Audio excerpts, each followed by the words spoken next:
तो आज हम इस लेक्चर में एक डायपोल की वजह से उसकी एक्सियल पोजीशन पर इलेक्ट्रिक फील्ड निकालना सीखेंगे। एक्सियल पोजीशन हम किसको बोलते हैं? एक लाइन जो इन दोनों चार्जेस को ज्वाइन करती है, हम इसको एक्सिस बोलते हैं इन चार्जेस की। और इस पे किसी भी पॉइंट को हम क्या बोलते हैं? एक्सियल पॉइंट बोलते हैं, जैसे हमने इस डायग्राम में P शो कर रखा है, ठीक है ना। अब इस डायपोल की वजह से पहले हम क्या करते हैं भाई, इसका डायपोल मोमेंट निकाल लेते हैं। अब डायपोल मोमेंट जो होता है किसी भी डायपोल का, वो P से हम नोट करते हैं। उसकी वैल्यू होती है किसी भी एक चार्ज का मैग्नीट्यूड और इनके बीच का सेपरेशन। जैसे इस डायग्राम में हमने कितना ले रखा है? 2a ले रखा है, ठीक है ना। और इसकी जो डायरेक्शन होगी वो होती है हमारी नेगेटिव चार्ज से पॉजिटिव चार्ज की तरफ, ठीक है। तो ये हमारा यहाँ पर क्या मिला? ये डायपोल मोमेंट मिला इन चार्जेस की वजह से। इसका मैग्नीट्यूड कितना होगा?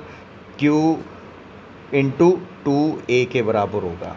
अब मैं P पॉइंट पर इलेक्ट्रिक फील्ड निकालना चाहता हूँ।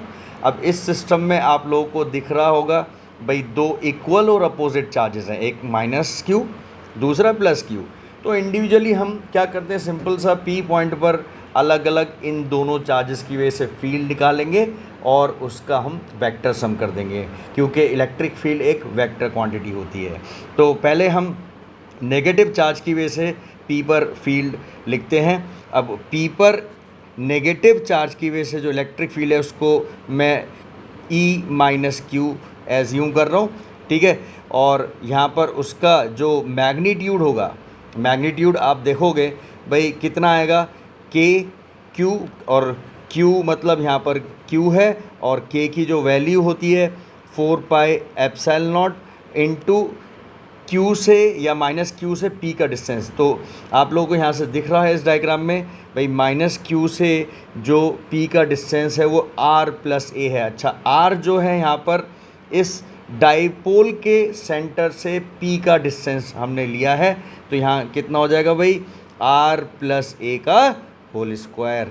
ये मुझे इलेक्ट्रिक फील्ड मिल गया नेगेटिव चार्ज की वजह से। अब सिमिलरली हम क्या करते हैं भाई, पॉजिटिव चार्ज की वजह से P पर फील्ड का मैग्नीट्यूड लिखते हैं। तो इसको मैं क्या एज्यूम कर रहा हूँ? E+Q। तो यहाँ क्या रहेगा? ये Q डिवाइड बाय 4πε0 और यहाँ से P का डिस्टेंस पॉजिटिव चार्ज से वो कितना है? R - a। आप लोगों को इस डायग्राम में दिख रहा होगा, ठीक है। ये हो जाएगा इसका होल स्क्वायर। अब मैंने यहाँ पर बस ये इनके मैग्नीट्यूड्स लिखे हुए हैं। अब आप लोगों को भाई एक चीज़ पता होगी कि नेगेटिव चार्ज की वजह से जो फील्ड होता है वो जो लाइन चार्ज को और पॉइंट को ज्वाइन करती है, ठीक है, उसके अलोंग होता है और चार्ज के तरफ। जैसे यहाँ पर हमने ये शो कर रखा है, ये डायरेक्शन है किसकी? E-Q की, ठीक है। और पॉजिटिव चार्ज की वजह से जो फील्ड होता है हमेशा क्या? लाइन के अलोंग और पॉइंट से या चार्ज से दूर अपने को दिखेगा। ये है यहाँ पर डायरेक्शन किसकी? एक पॉजिटिव चार्ज की वजह से इलेक्ट्रिक फील्ड की। तो नेट इलेक्ट्रिक फील्ड अगर हम यहाँ पर लिखते हैं वो इन दोनों का वेक्टर सम होगा, ठीक है। तो आप यहाँ से देखो भाई, फील्ड कौन से चार्ज की वजह से ज़्यादा होगा? पॉजिटिव चार्ज की वजह से, क्योंकि Q जो पॉइंट है पॉजिटिव चार्ज के पास लाई कर रहा है। तो यहाँ से हम क्या लिखेंगे? नेट फील्ड E+Q E-Q के बराबर, ठीक है। तो अब मैं ये वैल्यूज़ यहाँ सब्स्टिट्यूट करता हूँ। तो हमें यहाँ से क्या मिलेगा भाई? Q/4πε0 R - a का whole square -Q divide by 4πε0 R + a का होल स्क्वायर, ठीक है। अब यहाँ से क्या करते हैं हम लोग भाई? कॉमन ले लेते हैं। कॉमन क्या ले सकते हैं इससे हम लोग? Q/4πε0 कॉमन आ जाएगा। तो ब्रैकेट में जो हमारे पास यहाँ बचेगा वो क्या बचेगा? 1/R - a का होल स्क्वायर -1/R + a का होल स्क्वायर। अब यहाँ पर हम इसका अगर LCM लें तो Q divide by 4πε0 is basically नीचे आ जाएगा क्या? R² - a² का होल स्क्वायर, ठीक है। तो ऊपर जब आप लेके जाओगे इसको तो R + a का whole square minus R - a का होल स्क्वायर आ जाएगा। अब इसको हम थोड़ा सा सिंप्लीफाई करते हैं। भाई स्क्वायर का जब आप फॉर्मूला लगाओगे यहाँ पर तो इलेक्ट्रिक फील्ड जो मिलेगा इस पर्टिकुलर केस में वो आ जाएगा Q डिवाइड बाय 4πε0, ठीक है, R square plus A square plus 2RA minus में आ जाएगा यहाँ से कितना, R square plus A square, यहाँ से आ जाएगा -2RA, ठीक है, डिवाइड बाय यहाँ कितना आया, R square minus A square का होल स्क्वायर, ठीक है। तो यहाँ अभी तुम लोग देखो, थोड़ा सा हम ब्रैकेट को खोल देते हैं और कुछ चीज़ें उड़ती हुई दिखेंगी यहाँ पर। Q डिवाइड बाय 4πε0 ये ब्रैकेट के बाहर है, तो यहाँ R square plus A square plus 2RA minus R square minus A square plus 2AR divide by यहाँ से हो जाएगा R square minus A square का होल स्क्वायर। तो मेरे प्यारे बच्चों यहाँ पर आर स्क्वायर ए स्क्वायर उड़ता हुआ दिखेगा और ऊपर हमारे पास जो फाइनली आ जाएगा वो क्या आ जाएगा, Q into 4AR divide by 4πε0, ठीक है, इंटू जी यहाँ आ गया हमारे पास R square minus A square का होल स्क्वायर।